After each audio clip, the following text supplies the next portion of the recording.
Niadtong 540 after death, dunay usa ka Brazilian monk nga nagmisa. Apan diya siyang pagmisa, nagduha-duha siya nga ang pan ug bino mahimo giyong lawas ug dugo ni Kristo. Ug tuod man sa iyang pagbayaw sa maong ostiyas, dunay nigawas nga puwa nga murag dugo. Ug dunay unod sa maong ostiyas. Atong i-fast forward since 540 AD hangtod karon naa lang gihapon siya preserved. Og yadtong 1970 gi-commission sa simbahan aron pagtan-aw sa maong panghitabo. Nagkuha og mga experts aron pagsusi og matod sa mga bantugan nga mga doctors ug scientists, ilang gihimo og konklusyon. Una, nga ang nakit-an nga party nga murag puwa, usa ka kabahin nga party sa human flesh, human tissue, and it is part of a heart, the myocardium of the heart. Uy kaduha, ang puwa usaday kadugo ug ang dugo type AB nga maupod ang dugo nga gituhuan sa dugo ni Kristo. Ug ang milagro gideklarar nga milagro sa simbahan, and one of the greatest miracles nga hangtod karon naa gihapon makit-a nato sa Lanciano, Italy. Maigsoon ang maong panghitabo, we always witness that every time we celebrate the Mass. Nga ang pan ug bino mahimong lawas ug dugo ni Kristo. Dili siguro makita nato nga mahimong puwa, apan through the eyes of faith, we believe that it is the body and blood of Christ. Mao bitaw matag hatag sa pari ang lawas ni Kristo kung siya ato itubag. Amen. Nagpasabot, I believe. That is true. Karong nga Domingo ha maigsoong gisaulog sa tibok simbahan ang solemne nga kapistahan sa lawas ug dugo ni Kristo. Let me describe what is the Mass in 3 words para dali ra nato mahinumduman.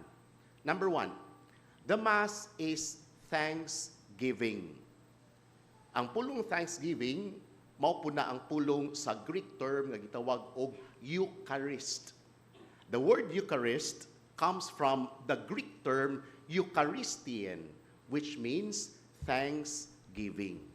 Nga nagpasabot, ang Santos nga Misa, usa ka pagpasalamat sa atong salmo responsorio, mingunta, dayga ang Ginoo Jerusalem. Diya sa ikaduhang pagbasa, mingunta nga sa atong pagdawat sa kopa, pagpasalamat ka na sa Dios. In other words, when we are asked, what is the Mass? The Mass is the highest form of prayer and thanksgiving.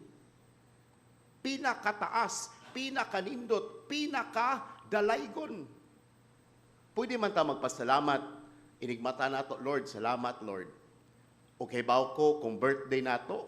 Kumon kay na birthday nako, Father, o sa atong buhaton, muadtos basilika, o sa buhaton, managkot. Unya, musimba. Nagpasabot di ay, in all forms of thanksgiving, ang pinakadalaygon, pinakanindot, mao ang Santos nga Misa. Nga sa atong pag-anhi, pag-apil, matag Domingo, ikaduhara na ang pagpangayo, mag-unag yung taog, pasalamat. Usa may ato ipasalamat sa Ginoo, pagkadaghan. All the graces that we receive from the last Mass we attend until today. Pasalamat nato sa Ginoo. Kay bawta, bisaon sa takangilngig, kining tanan, gikan gyud ni sa Dios. Ang gasa sa kinabuhi, ang gasa sa kalinaw, ang atong trabaho, ang atong negosyo, ang atong kaalam, all of these things, gikan ka na sa Dios.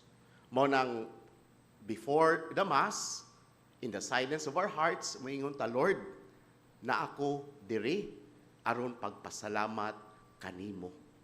O ang atong pagpasalamat maigsuon, dili ra panahon's birthday, nga once a year ta mo simba. Ang atong pagpasalamat should be constant. Kung madala magpasalamat every Sunday, kung magpasalamat ta every day, nagpasabot, magpasalamat pinaagi sa Santos nga Misa. Because first, the Mass is thanksgiving. Number 2, the Mass is nourishment. Sa atong unang pagbasa, giingon nga ang mga tao dito sa disyerto ug ang nakasustain nila mao ang mana gikan sa langit. The bread of life is our spiritual nourishment. Nakinumdum ko dito ko sa parokya, dunay usa ka tigawang kada adlaw mo simba. Daghan maning mga tiguang mo simba sa parokya ba?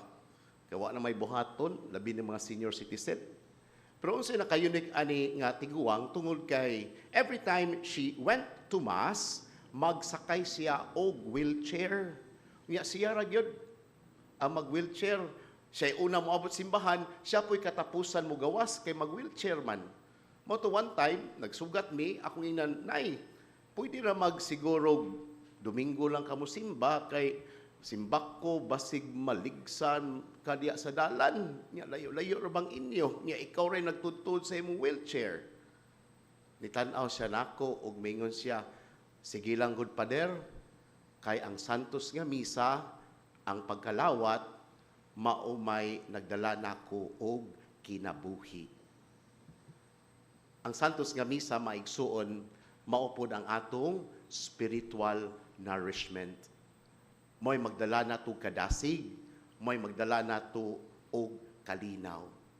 Timan giingon sa atong catechesis, nga ang sakramento, apil ang Santos nga Misa, dunay grasya nga atong madawat.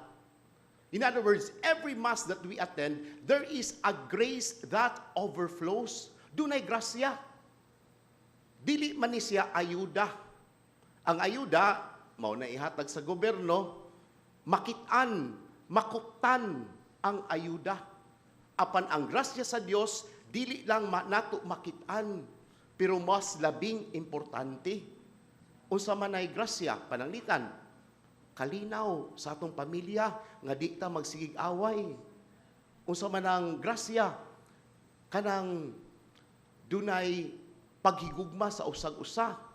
Unsa man ang grasya, kung kita estudyante, kana bitaw doon natin kaalam nga makasabot sa atong gibasa. Unsa man ang grasya, memory. Sa estudyante, kinahanglan yun nag-memory kay kuyaw, kay inig-memorize nimo, inig-sirados libro, nakalimot ka. Ang memory, grasya na sa Dios. O kining tanan, ato ning madawat every time we attend the Mass. Because the Mass is nourishment. Number 3, the Mass is mission.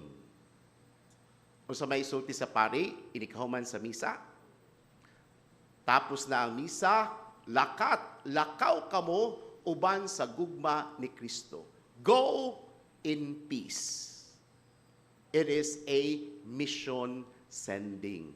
Nagpasabot, nga si Kristo nga atong nagdawat, nga naghatag na ito gugma o kadasig, atong dalon si Kristo kung asa tamo adto. Dili nato ibilin si Kristo sulod sa kapilya, sulod sa simbahan.